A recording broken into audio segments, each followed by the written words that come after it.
This video was brought to you by Brilliant. After years of discussion, last Wednesday the EU reached an agreement for a new EU migration pact. In a statement, the Council of the EU said that the new rules would make rejected asylum seekers more easily deported to safe third countries.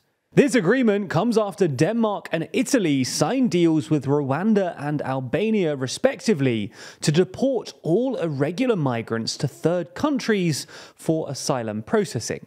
While these third-party deportation deals, like the UK's Rwanda plan, have proved politically controversial and legally dubious, they're nonetheless becoming increasingly popular across the EU. In just the last couple of months, Austria has signed a deportation cooperation agreement with the UK, and the German opposition has published a policy paper calling for Germany to follow suit. So in this video, we're going to take a look at these Rwanda-style deportation schemes across EU countries, why member states are resorting to third countries to deal with asylum claims, and whether they can even work.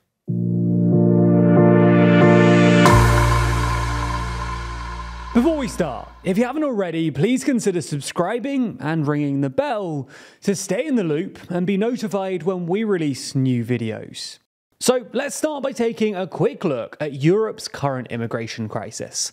But do check out our previous video, the EU's migration crisis, for a more in-depth understanding of what exactly is going on. Essentially though, irregular migration into Europe, that is asylum seekers coming through non-authorized routes, has been rising for a while now. While the numbers aren't quite as high as they were in 2015 during the refugee crisis, over 250,000 irregular migrants arrived in the EU in 2023, roughly double the 5-year average. Now, this has been politically contentious at both the national and EU level, with member states bickering about how many migrants to take in and how they should be distributed. In 2022, for example, Cyprus had to process over 22,000 asylum applications, while Hungary handled only 45, despite the fact that Hungary's population is 6 times that of Cyprus. But it's also been logistically difficult for 2 reasons. Firstly, many EU countries don't have the bureaucratic means to handle all of these claims, and now have massive backlogs. Italy, for example, has an asylum backlog of over 80,000 claims, which is why it can take months, sometimes even years, for individual asylum claims to be processed. Secondly, though, EU countries actually struggle to deport asylum seekers with failed claims. For context, when an irregular migrant arrives in the EU, they're treated as an asylum seeker, which means that the relevant EU country then has to evaluate whether or not they're actually a refugee, i.e. whether they're actually fleeing persecution. If they are assessed to be a refugee, then under international law, that country has an obligation to look after them. If, however, they're assessed not to be a refugee, then that country has the right to send them back to their country of origin, i.e. deport them. In practice, though, the EU only deports about 15% of failed asylum seekers, and the remaining 85% stay undocumented in the EU. And this is because countries of origin often refuse to take back their migrants, and many EU countries lack the means to keep track of their asylum seekers. You get the idea then. Leaving contentious politics aside, the EU just doesn't have the logistical bandwidth to deal with this many irregular migrants. So one idea that's recently emerged as a potential solution is the offshoring of asylum seekers for processing in third countries. In practice, this entails immediately deporting irregular asylum seekers, that's those asylum seekers that don't arrive via authorized routes, to detention centers in another country, and having their asylum application processed there instead. This is essentially what the UK's Rwanda scheme is trying to do, in an attempt to reduce the number of irregular migrants crossing the English Channel in small boats. Now, in theory, the Rwanda scheme and others like it should solve the logistical problems facing EU countries, for 2 reasons. Firstly, it makes the deportation of asylum seekers easier, because, well, they don't have to be deported if they're sent off to a third country in the first place. But secondly, they should, in theory at least, act as a strong deterrent to stop irregular migrants from coming into the country in the first place. In turn, this should mean fewer irregular migrants and therefore less strain on processing systems and smaller backlogs. So if that's the theory, then let's take a look at other EU countries' offshore processing schemes. The countries we have in mind include Denmark, Italy, Germany, and Austria. But let us know in the comments if you think we've missed out any others. The first up is Denmark, which is surprisingly considered to be one of the world's strictest countries when it comes to immigration policies. Denmark was actually the first country to pass legislation in 2021 to deport asylum seekers to Rwanda. That's a whole year before the UK announced their Rwanda scheme. But these Danish plans were halted after the government decided that they'd rather set up an offshoring scheme in cooperation with other EU countries, presumably because they didn't want to be the first country to implement such a controversial scheme. This brings us to Italy, where Prime Minister Giorgia Meloni in November announced plans for Italy's own offshore processing scheme. More than half of irregular migrant arrivals into the EU go via the Mediterranean, and over 150,000 irregular migrants arrived in Italy specifically last year. In fact, Meloni's successful electoral campaign in 2022 centered around her harsh stance on migration, and stemming the flow of irregular migrants has been one of her top priorities. After leading the EU to strike a deal with Tunisia to combat cross-Mediterranean migration flows in the summer, Meloni has also managed to strike up an offshoring deal with EU candidate country Albania.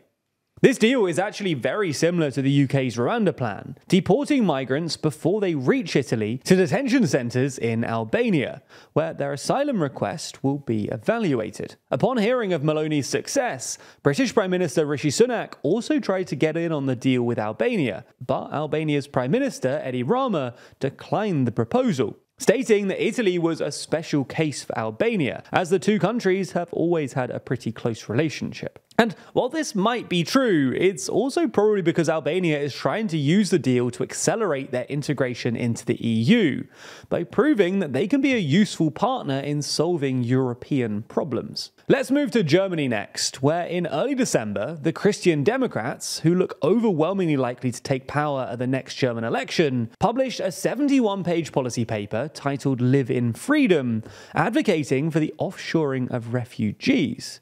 And just a month earlier, Germany's neighbour Austria signed an agreement with the UK to work more closely in pursuing third country asylum schemes. So with so many countries looking into schemes like this, clearly offshoring is very fashionable at the moment. But does it actually work? Well, to be honest, previous experience suggests that the answer is no, not really.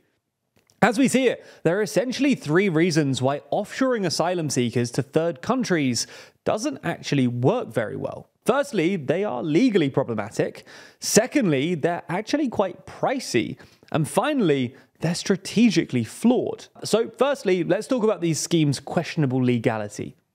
Migration and international human rights law is annoyingly complicated, so we're not going to go into too much detail. But the main problem with these schemes is that they risk refoulement, defined by the 1951 UN Refugee Convention as forcing refugees or asylum seekers to return to their origin countries where they could face persecution or serious harm. And since offshore processing requires multiple countries, it's harder to ensure that asylum seekers aren't at risk of being returned to their own country of origin. And through all of this, who takes responsibility for making sure that they're safe? This has proven to be a problem in the past as well. Israel used to have their own little Rwanda scheme going on between 2014 and 2017, but the scheme was dropped when it came to light that asylum seekers were being immediately deported to a fourth country once arriving in Rwanda. Ultimately, this is partly why in November the UK's Rwanda scheme was ruled to be unlawful, and why Sunak had to pass a new bill in December to prove that Rwanda is a safe country, and that they wouldn't send migrants back to their home country. The second issue, though, is that these schemes are often unpalatably expensive. The best example of this is Australia, the pioneer of the offshoring scheme, which started sending irregular migrants to Nauru and Papua New Guinea in 2013. While the scheme was originally relatively effective, it eventually became way too expensive, especially after the scheme was declared illegal by Papua New Guinea's Supreme Court for human rights abuses, which forced the Australian government to hand out millions of dollars in compensation. By 2019, the scheme was costing Australia roughly $4 million per migrant per year. Similarly, the UK government's own figures already admit that the Rwanda scheme will cost nearly £170,000 per migrant, in part because Rwanda doesn't have the infrastructure to take in that many migrants.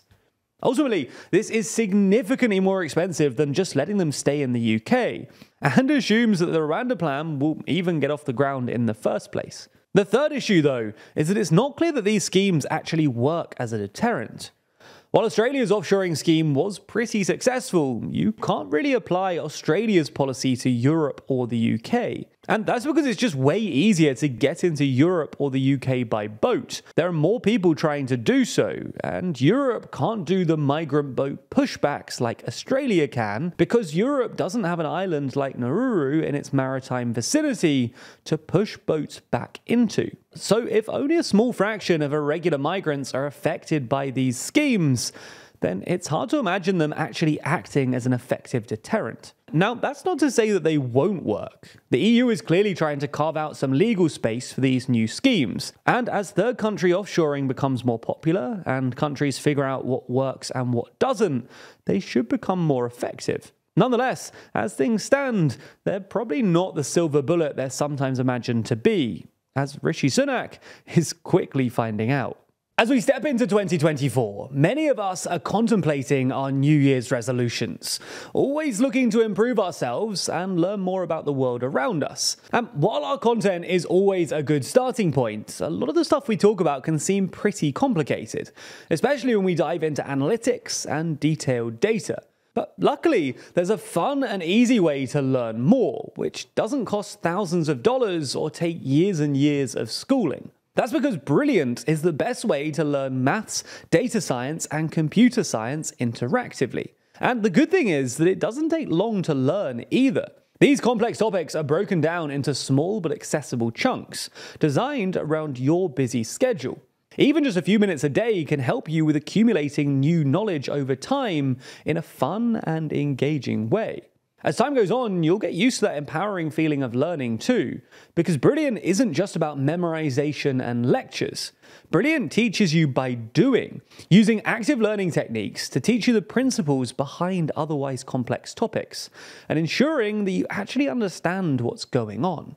So, whether you want to brush up on your basic math skills, improve your employment prospects, or just have another New Year's resolution for 2024, you can check out everything that Brilliant has to offer free for a full 30 days by going to brilliant.org/TLDR. Plus, the first 200 of you will get 20% off Brilliant's annual premium subscription. Thanks for your support, and thanks to Brilliant for sponsoring this video.